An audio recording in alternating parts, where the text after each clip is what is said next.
زرعی شعبے میں کچرے کا انتظام کیسے کیا جاتا ہے اور انگریزی زبان میں اس کچرے کے انتظام کو کراپ ریزیڈیو مینجمنٹ کہا جاتا ہے۔ آج اسی کے اوپر بات کرتے ہیں۔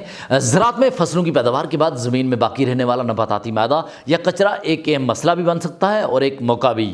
یہ باقی رہ جانے والا مادہ جسے ہم انگریزی زبان میں کراپ ریزیڈیو کہتے ہیں، یہ فصل کے پتے، جڑوں، تنوں اور دیگر حصوں پر مشتمل ہوتا ہے۔ اگر اس کا مناسب انتظام نہ کیا جائے تو زمین کی زرخیزی متاثر ہو سکتی ہے اور بیماریوں اور کیڑوں کا خطرہ بھی بڑھ سکتا ہے اور فصلوں کی اگلی کاشت بھی رکاوٹ پیدا ہو سکتی ہے۔ اس لیے کھیت میں کچرے کا مؤثر انتظام آج کے جدید زرعی نظام کا حصہ بن چکا ہے۔ سب سے پہلے یہ سمجھتے ہیں کہ کچرے کے انتظام کی ضرورت کیوں ہے۔ زرعی تحقیق کے مطابق ہر سال دنیا بھر میں تقریباً 4 ارب ٹن فصلوں کی باقیات پیدا ہوتی ہیں۔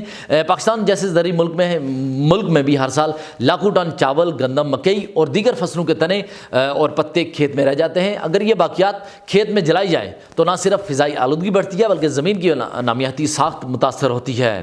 کھیت میں کچرے کے انتظام کے فوائد کئی ہیں، جیسے کہ مٹی کی زرخیزی میں اضافہ۔ جب کچرا زمین میں گلنے سڑنے کے عمل سے گزرتا ہے تو یہ مٹی میں نامیاتی مادہ فراہم کرتا ہے۔ نامیاتی مادہ مٹی کی ساخت کو بہتر بناتا ہے، غذائی اجزاء کی دستیابی کو ممکن بناتا ہے اور زمین کی پانی کو محفوظ رکھنے کی صلاحیت ہے اس میں بے پناہ اضافہ کرتا ہے۔ تحقیقاتی رپورٹس کے مطابق جہاں کچرے کو مناسب طریقے سے مٹی میں ملایا گیا وہاں مٹی میں نائٹروجن، فاسفورس اور پوٹاشیم کی مقدار 15 سے 25% تک زیادہ پائی گئی۔ کچرے کی تہہ زمین پر موجود رہنے سے بارش یا ہوا کے اثر سے مٹی کے ذرات اڑنے یا بہنے سے محفوظ رہتے ہیں۔ یہ طریقہ خاص طور پر خشک اور نیم خشک علاقوں میں مؤثر ثابت ہوتا ہے۔ کچرے کو زمین میں مکس کرنے سے مٹی نرم اور بھربھری رہتی ہے جس سے اگلی فصل کی جڑیں آسانی سے بڑھ سکتی ہیں اور اس کی وجہ سے اس کے نتیجے میں فصل کی نشو و نما بہتر ہوتی ہے اور پیداوار میں کافی حد تک اضافہ ممکن ہوتا ہے۔ کچرے کو جلانے کے بجائے زمین میں مکس کرنا یا اسے کمپوسٹ میں تبدیل کرنا ماحول دوست طریقہ ہے۔ تحقیقی رپورٹس کے مطابق اگر پاکستان میں صرف گندم اور دھان کی باقیات کو جلانے سے روکا جائے تو سالانہ 8 سے 10 ملین ٹن کاربن ڈائی آکسائڈ کے اخراج میں کمی آ سکتی ہے، جو ماحولیاتی تبدیلی کے اثرات کو کم کرنے میں مددگار ثابت ہو سکتی ہے۔ اب بات کرتے ہیں کچرے کے انتظام کے مختلف طریقوں کی۔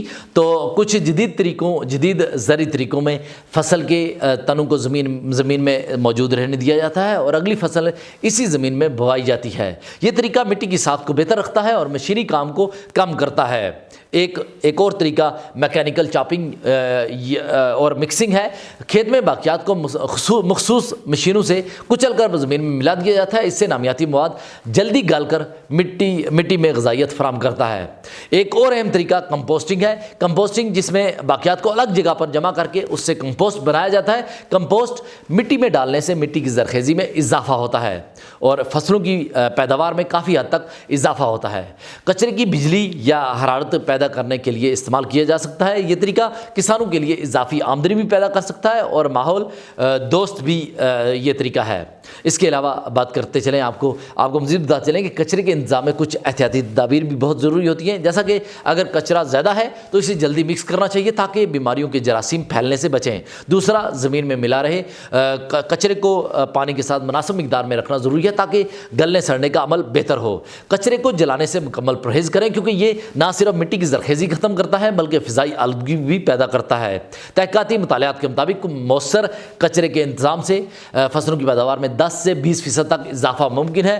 پانی کی بچت، مٹی کی صحت میں بہتری اور ماحول دوست زراعت کسانوں کے لیے طویل مدتی فوائد فراہم کرتے ہیں۔ آخر میں یہ کہا جا سکتا ہے کہ کھیت میں کچرے کا مؤثر انتظام جدید زرعی نظام کا ایک اہم حصہ ہے۔ زمین کو زرخیز، فصلوں کو صحت مند اور ماحول کو محفوظ رکھنے کے لیے یہ اہم طریقہ ہے۔ کسانوں کو چاہیے کہ وہ کچرے کو جلانے کے بجائے جدید اور مؤثر طریقوں کو استعمال کریں تاکہ زمین اور ماحول دونوں کا فائدہ ہو سکے۔ آج میں نے آپ کے ساتھ یہ ایک اہم معلومات شیئر کی۔ اگر آپ کو یہ ویڈیو پسند آئی تو آپ ہمارے سوشل میڈیا کے پلیٹ فارم کو لائک کیجیے، فالو کیجیے اور سب سے امپورٹنٹ چیز یوٹیوب چینل کو ضرور سبسکرائب کیجیے گا۔